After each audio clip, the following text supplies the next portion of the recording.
Thanks for joining us. I'm Judy Simpson. Our focus today is on diabetes. It is a serious medical condition. Over time, diabetes causes problems in many parts of the body. The good news is that managing diabetes can prevent or delay serious health consequences. So this afternoon, in partnership with the UVM Center on Aging, we're going to learn about steps to prevent diabetes. And if you have diabetes, we're going to discuss how to manage, control, and stay healthy with diabetes. Joining me is Robin Edelman. Robin is an experienced diabetes educator who administers the diabetes program with the Vermont Department of Health. Also with me is Jeannie Hutchins. Jeannie is the executive director of the UVM Center on Aging. Thank you both for coming in.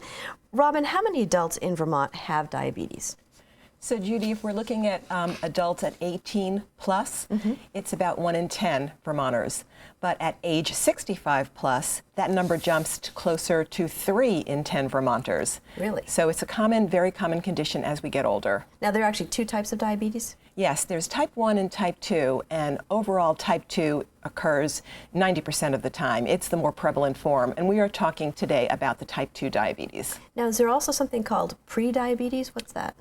Pre-diabetes is what always precedes diabetes, and fewer people know they have it. About 1 in 4 Vermonters have it, and if people are looking at the screen to see that if you have a blood sugar below 100, you're normal, but you have pre-diabetes if it's between 100 and 125. There's another test called an A1C. So these numbers tell you whether you're in the normal range, the pre-diabetes range, or the diabetes range. But I would say most Vermonters do not know that they have pre-diabetes, and 1 in 4 adults does have it. No kidding. Yes. So you have to obviously go to your doctor to find out. Yes. And yeah, you can also take a risk test. We're going to be talking about that later. Okay. And so does diabetes increase with age? You said it, obviously it does. And why is that? Well, type 2 diabetes usually is a later onset of diabetes, and people who do not exercise, that may be overweight, the risk factors that we talk about sometimes increase with age and the aging body. Yes, and truthfully too, it's natural as you age to have decreased muscle mass. So that in combination with less exercise and typically not a change in diet means that we tend to gain weight. So all those factors unfortunately make it harder for the insulin our body naturally produces to do its job. And that's why diabetes increases with aging. And so if diabetes is in somebody's family, is it just a matter of time before you get diabetes too? That's a really great question, because Jeannie and I are here with both our personal hats on as well as our professional hats on. But let me first get right to the answer. No, diabetes is not fate, okay? You can prevent diabetes, and that's really why we wanted to be on the show today, to tell people about what they need to do. But truthfully, even if you can't prevent it entirely, just by delaying it. So, Jeannie, it's my dad, it's Jeannie's mom. We both have parents with diabetes, and I think we're both taking steps to prevent it personally as well as being advocates for professionals. Well, let's talk about some of those steps then to avoid diabetes. Sure. Well, one of the main things is just eating more healthfully, and I think we have a slide that shows the simple plate method, filling half your plate with fruits and vegetables. Those are actually carrots and broccoli. Half your plate with vegetables, the low-carb vegetables. About 1/4 of your plate, there's some wild rice on that plate. And 1/4 of your plate with about a 3-ounce portion of lean protein. And that happens to be some grilled chicken, good time of year for that. And then off to the side, eat as much salad as you want, have fruit for dessert. That's one thing, eating more healthfully. And then the other thing is exercising to your ability. You don't have to be running a marathon. You can be walking daily, riding a stationary cycle, or out getting outdoors on the days that are nice this time of year. And those are things that people would want to do anyway to live more successfully as they get older. And it can even be things like parking further away from your destination and walking or taking the stairs. Yes. Yeah, thanks for reminding us about that, because we all you'll get fewer dings in your new car or your other car if you take that walk to the grocery store. So yeah, and just getting out and having fun, gardening, dancing, lots of ways. Exercise doesn't have to be drudgery. Should you keep track of it? Should you keep a journal to keep track of what you're eating and how much you're exercising? Will that help? Well, that's a good question. I think some people, it really does help them because it gives them a report card that makes them stay on track. Other people find it a little annoying, and so it's up to you. If you can just regularly do it, I think you may want to schedule your exercise so that you get away from, if you're working, you get away from the desk for an hour and go out for a walk on your lunch break. And something that makes it happen for you more days than not. Mm-hmm. And so let's talk a little bit about diabetes and the risk of falling. I guess there's a connection there. Yeah, there is a large connection there. The Governor's Commission on Successful Aging, we actually had Robin come in and talk to us about fall risk, because that is something we're looking at. And there's a thing that happens with diabetes neuropathy where you start losing some of the blood flow. And it's nerve changes? Nerve changes. So that increases falling. If you have low sugar, if you are diabetic and you have a low sugar, that can cause dizziness, that type of thing. So the falling risk does increase with somebody with diabetes. Yeah.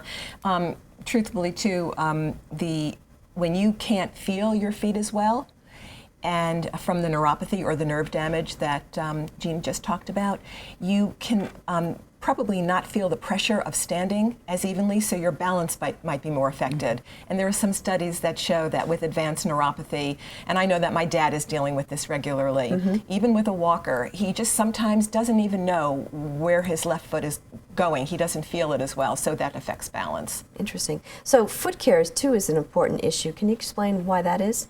Well, again, the neuropathy in the feet and the blood flow, if you have an injury in your foot, then it doesn't heal as well. And you hear a lot of times where diabetics have to have amputations, especially of their limbs.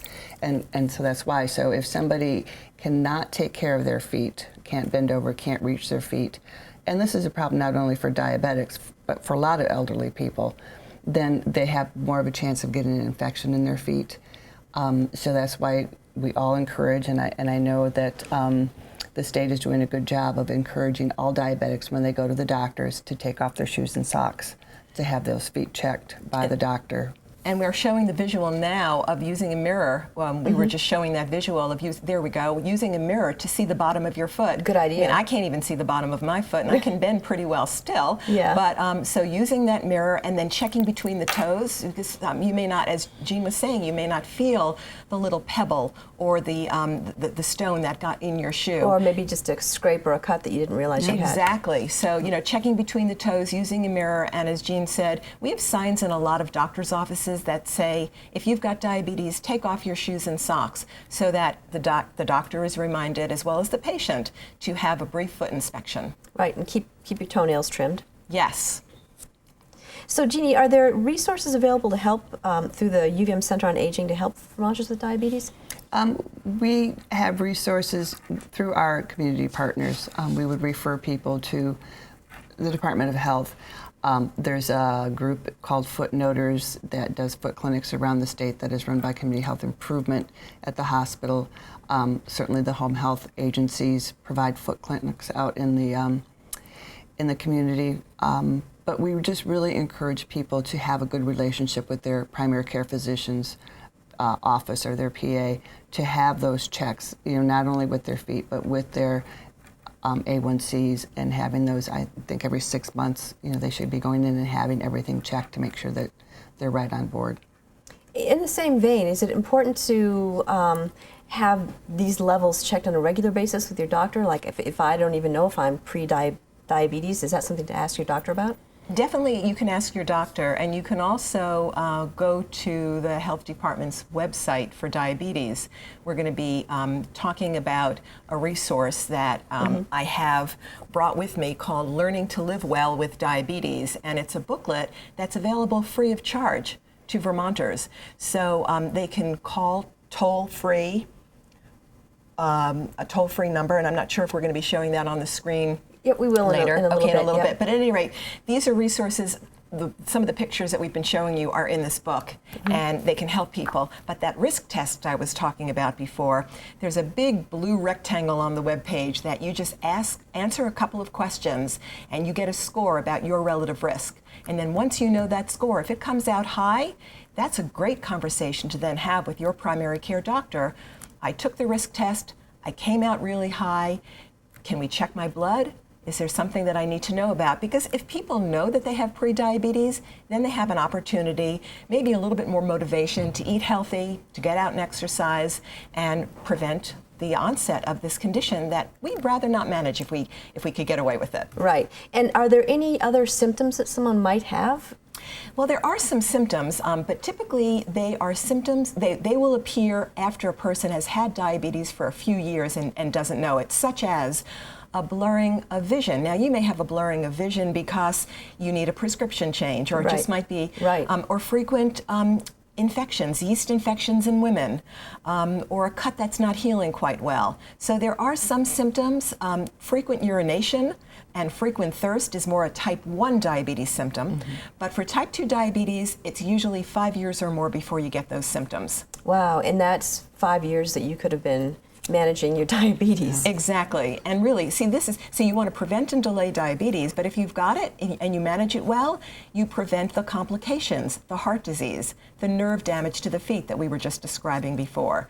So there's opportunities to improve your situation at any step along the way. It's never too late.